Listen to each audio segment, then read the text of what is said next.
시청자 여러분 안녕하십니까. 지금부터 천옥현의 안보정론 심야방송을 시작하겠습니다. 이번 시간에는요, 다양한 뉴스를 좀 간편적으로 전달해 드리겠는데요. 우선 북한 코로나 사태의 심각성, 여러분께 숫자를 가지고 좀 말씀을 드리겠습니다. 어마어마한 이 코로나 희생자가 나올 것이다 라고 하는 전문가들의 예측이 나오고 있습니다. 그리고 호주에요, 갑자기 지금 김정은이가 나타났다는 보도가 있어요. 근데 이거는 가짜 김정은입니다. 그리고 탁현민이가 최근에요, 경향신문과 인터뷰를 통해서 김정숙 여사가 옷값으로 한 달에 2천만 원 투입을 썼을지도 모른다라는 것을 시사하는 발언에서요, 지금 이 문재인 쪽에서 난리가 난 것 같습니다. 그래서 이러한 뉴스를 가지고 여러분들께 소개해 드리도록 하겠습니다. 먼저요, 단신 말씀을 드리면, 윤석열 대통령이 16일 날 여야 지도부 간 만찬을 제안했어요. 그런데 정의당은 좋다 했는데요, 민주당 측에서는 어렵다 이렇게 해서 일단은 16일 여야 지도부 만찬이 이제 물 건너가는 것 같이 보이는데, 그럼에도 불구하고요, 대통령 측에서는 대화 의무는 계속 열어놨으니 연락해달라, 퇴근길에 김치찌개 소주 한잔 하자라는 제안을 다시 할 예정이라고 합니다. 근데 지금 보도를 보면요, 민주당이 참석치 않을 그런 방향으로, 않는 방향으로 의사를 결정한 이유 중에 하나가 자기네들이 공식적으로 알게 되기 전에 언론에 먼저 나왔다는 거죠. 그래서 일방적 통보라서 기분이 나쁘다, 이런 얘기인 것 같아요. 자, 그런데 지금 때가 좀 언론에 미리 나왔다고 해서 이거를 기분 나빠서 만나지 않을 정도로 지금 국정 상황이 여유로운지 한가로운지, 그런 식으로 문재인 대통령과 그 다음에 민주당이 5년 동안 전국을 운영했기 때문에 결국 정권 교체를 당한 것이 아니겠느냐, 이런 저는 판단을 하는데요, 여전히 아직 정신을 못 차린 것 같습니다. 그 다음에 또 하나는요, 이 원희룡 장관이 14일 오늘 말이죠, 임명과 관련된 이 메시지를 출입 기자들한테 보냈어요. 여기서 새로운 제안을 하고 있습니다. 본인은 국민소통이 굉장히 중요하기 때문에 유튜브를 통해서 진행하겠다. 그리고 국민들께서 궁금해하는 사항에 대해서는 본인이 직접 답변을 드리겠다. 즉, 국민 질문을요, 본인이 직접 받겠다는 거예요. 제가 보기에는 이제 흔히 대통령이 기자회견 할 때 국민들의 의견을 직접 받는 경우 이거 없어요. 기자들이 대신해서 전하는 형식 아니겠습니까? 그래서 국민들의 질문을 받겠다라고 하는 것은 그만큼 국토부 장관, 예상치 않게 장관직을 맡게 됐잖아요. 국토부 장관 가리라고는 아무도 생각 안 했거든요. 그래서 국민들께서 굉장히 걱정도 하고 또 놀랐을 것 같은데, 여기에 대해서 직접 본인이 이렇게 국민들의 질문을 받는다라고 하는 것은 그만큼 국토부, 특히 부동산 문제에 대한 자신을 갖고 있다. 그러니까 대장동 일타 강사에서 그냥 일약 스타덤에 올랐잖아요. 그 바람에 랭킹 4위 안에 들어옴으로써 결국은 장관직까지 딱 거머쥔 거 아니겠어요? 그래서 그러한 본인의 자신감, 원희룡 장관은 머리 좋기로 아주 유명한 사람이니까 그러한 이 대장동 일타 강사로서의 경험과 자신감을 가지고 이 장관으로서의 다른 장관들과의 차별성, 그러니까 제가 보기에는요, 이게 바로 지금 누가 보더라도 원희룡 장관은 차기 대선 주자 유력 후보 중에 하나지 않습니까? 자, 그래서 그 자신만만을 통해서 유력 주자로서의 포텐셜을 우리 국민들한테 직접 선보이려는 시도의 일환이 아니냐. 그래서 굉장히 이거는 기획을 잘했다라고 저는 생각이 듭니다. 자, 그래서 오늘 밝힌 입장문을 보면요, 제가 막중한 책임을 맡을 수 있도록 청문 과정에서 보내준 언론의 많은 관심 조언에 깊이 감사드리고, 여러분의 관심과 조언을 현안 해결과 미래 준비의 자양분으로 삼겠다. 그리고 업무에 임하면서 언제나 국민과의 소통을 염두에 둘 것이며, 낮은 자세로 국민과 현장의 목소리에 귀를 기울이겠다. 그리고 정책 성공의 전제 조건은 소통이다. 이러한 입장문을 내놨는데요, 내용도 짧지만은요, 상당히 의미 있게 잘 내놨다라고 저는 판단이 듭니다. 자, 이번에는 이제 북한의 코로나 상황인데요, 김정은이가 직접 노동당 정치국의 회의에 나와가지고 지난 12일 날입니다, 건국 이래 최동난이다 라고 표현할 정도로 북한에서의 코로나 상황이 굉장히 심각해요. 최대 위기입니다. 그래서 여기에서요, 건국 이래 최동난, 최중대 비상사건, 그러면서 최대 비상 방역체계로의 전환, 용어가요 무지하게 세요. 그러니까 동원할 수 있는 최대의 경고, 이거를 내놓는 그런 지금 내용이라고 볼 수 있고, 13일 어제 하루만 해도 이 발열, 즉 확진자가 17만여 명이 새롭게 발생했고요. 사망자가 27명으로 급증을 했다. 이렇게 지금 보도가 되고 있어요. 그러면서 김정은이가 주민들한테 당부한 게 극복할 수 있는 신념을 가져라. 부실한 의료 인프라를 고려하면 더 상황은 심각해질 수 있다. 이렇게 언급을 했어요. 그러면서 이 노동신문이 소개한 내용을 보면 이 확진자 치료 방법을 소개하고 있는데요. 그 중에서 상당히 이채로운 게 금은화 그리고 버드나브 잎 다려먹기 이거를 거론하고 있어요. 이 얘기는 얼마나 지금 북한의 이러한 의약품 부족 현상 한마디로 아무것도 없다. 의약품이 제로다. 이런 얘기가 아니겠어요? 자, 그러면서 김정은이가 어렵고 힘든 세대에 보내달라면서 자신의 상비약까지 내놓았다라고 보도를 하고 있고요. 노동신문이 그나마 항바이러스 치료제라면서 인터페론 알파 2B인데 이 주사약을 언급했는데 지금 이 전문가들은요. 이 약은 코로나 초기에는 사용했지만 효과가 입증되지도 않았고 치료제인 팍스로비드가 없는 상황에서 이거는 고육지책이 아니겠느냐 이런 평가를 하고 있어요. 그러면서요 이재갑 지금 한림대 강남 성심병원 교수죠. 감내까지 뭐 이재갑 교수가 여기저기서 코로나와 관련된 인터뷰를 굉장히 많이 하는 분인데 아마 4월 중순부터 유행이 시작된 것 같고 초기 대응이 제대로 되지 않아서 상황이 커진 다음에나 확인된 것 같다. 그래서 현재로서는 유행 규모가 너무 커져 있다. 그러면서요 이러한 유행 상황에서 보면 적어도 10만 명 이상의 사망자가 나올 가능성이 높다. 그리고요 확진자 규모는 100만 명 이상 몇백만 명까지도 될 가능성이 높다는 예측 자료들이 나오고 있다라고 밝히고 북한은 확진자 규모와 비교하면 사망자가 훨씬 더 많이 나올 것이다. 백신 접종을 아예 하지 않은 곳이기 때문에 사망률이 낮아도 2, 3%, 의료체계도 갖춰진 게 없기 때문에 높게는 10%까지 올라갈 수 있다.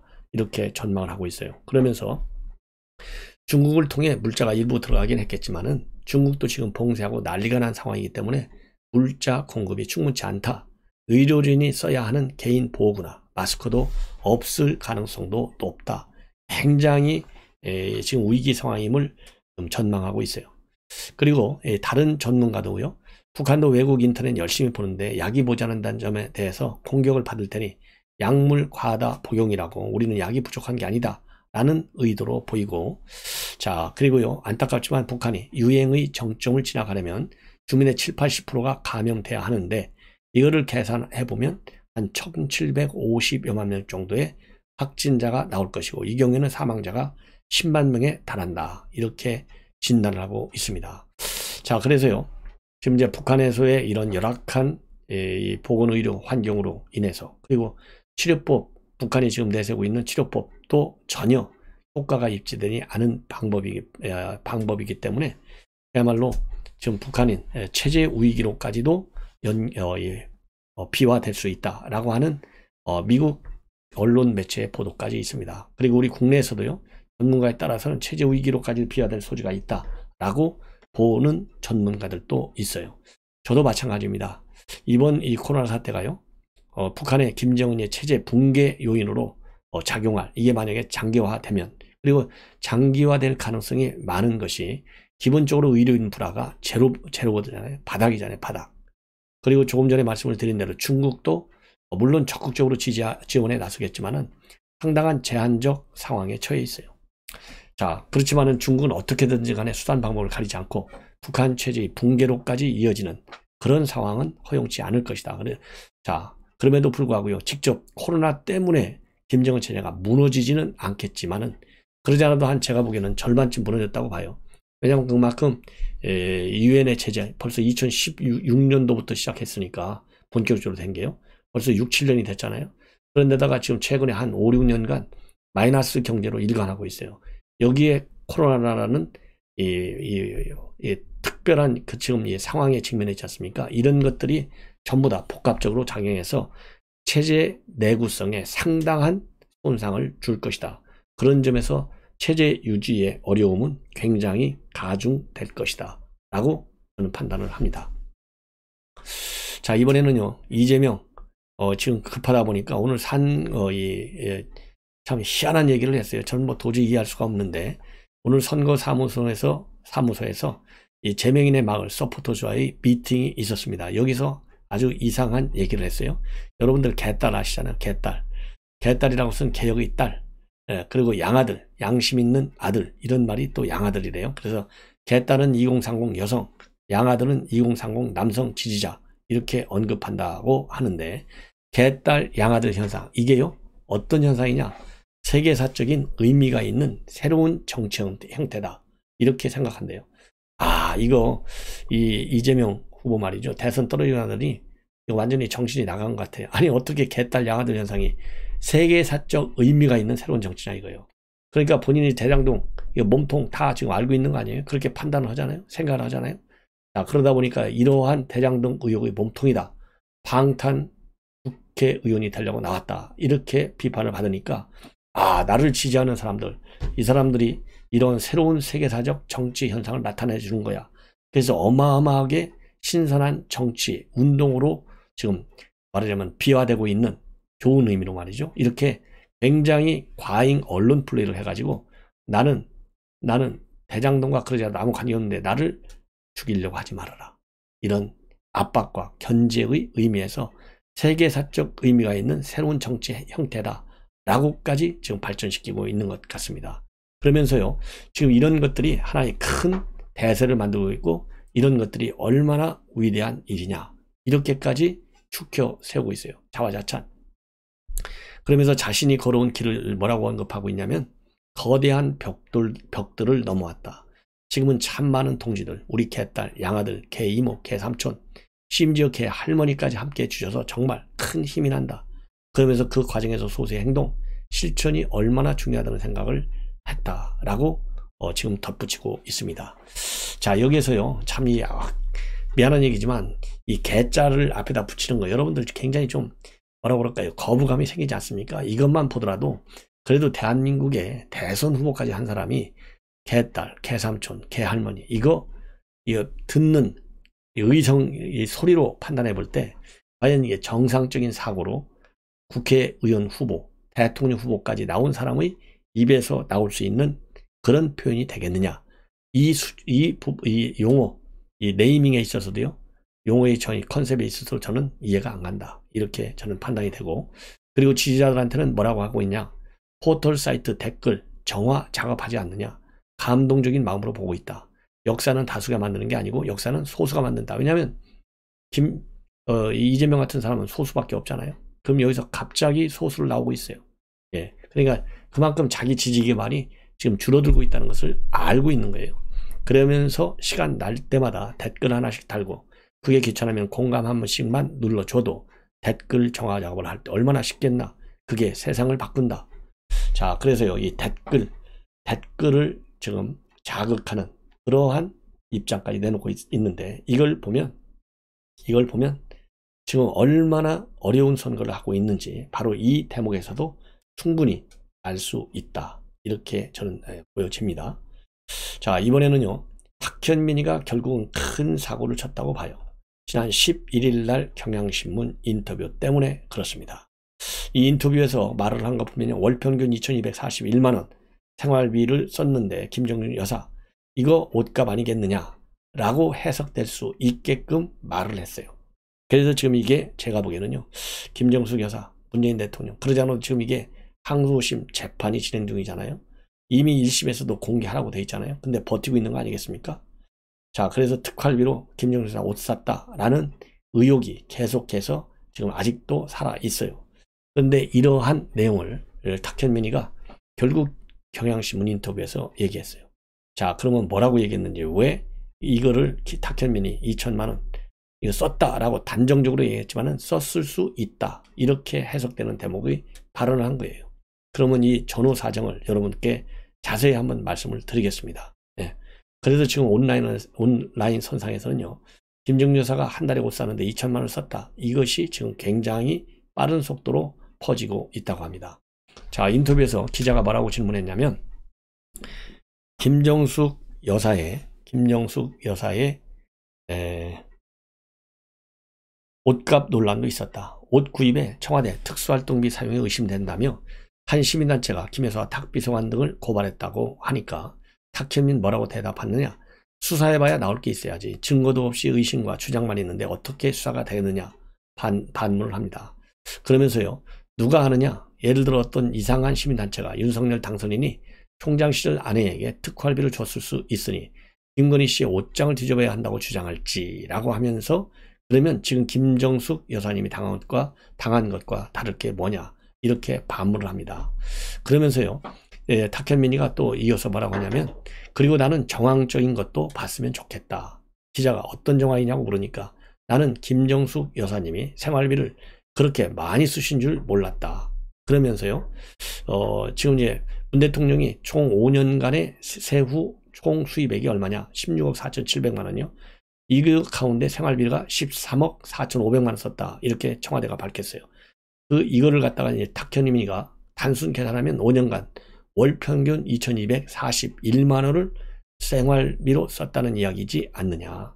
대통령도 놀랐을 거예요. 그래서 나는 의문이 풀렸다. 이렇게 설명을 하니까 기자가 그 돈을 옷값으로 썼다는 말이냐 이렇게 물으니까요, 탁현민 여기서부터 이제 문제가 되는 거예요. 내가 차마 말을 그렇게는 못하겠지만은 그 문제로 부부싸움은 안 하셨나 모르겠다 라면서 웃어요. 자, 이 얘기가 결국 뭡니까? 썼을 수 있다라는 해석이 가능한 대목이잖아요. 예, 직접 2천만 원이야 이렇게 딱 쓰진 않았지만은, 예, 그래서 이게 온라인 선상에서 지금 김정숙 여사 한 달 옷값이 2천만 원이야 이런 글들이 지금 퍼지고 있다는 겁니다. 그래서 지금 제가 보기에는요, 문재인 대통령 엄청 열받쳐 있을 것 같아요. 근데 이 탁현민이가 이제 제주도에 갔다가요, 8월 달에는 불란서 파리로 갈 예정이라고 합니다.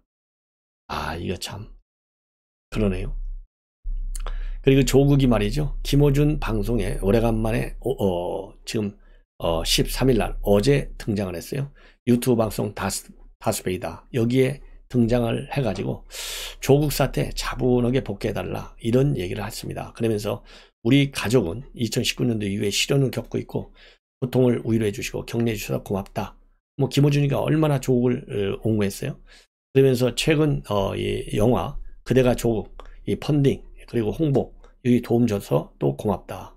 이런 얘기를 하고, 지금 마음 같아서는 바로 출연해서 여러 얘기를 나누고 웃고 울고 싶은데 사정이 여의치 않다면서 현재 본인이 겪고 있는 시련을 쭉 설명을 하고 있습니다. 자, 그러면서요, 이번 다큐 영화와 관련해서 이른바 조국 사태에 대해서 당시 사태가 왜 일어났고 당시 그 충돌의 이유는 무엇인지, 그것이 현재까지 이어지고 있기 때문에 당시 사태를 차분히 복구해달라. 이 얘기는 자기가 굉장히 지금 억울하게 당하고 있다. 이거를 좀 동조해달라는 얘기밖에 안 되지 않습니까?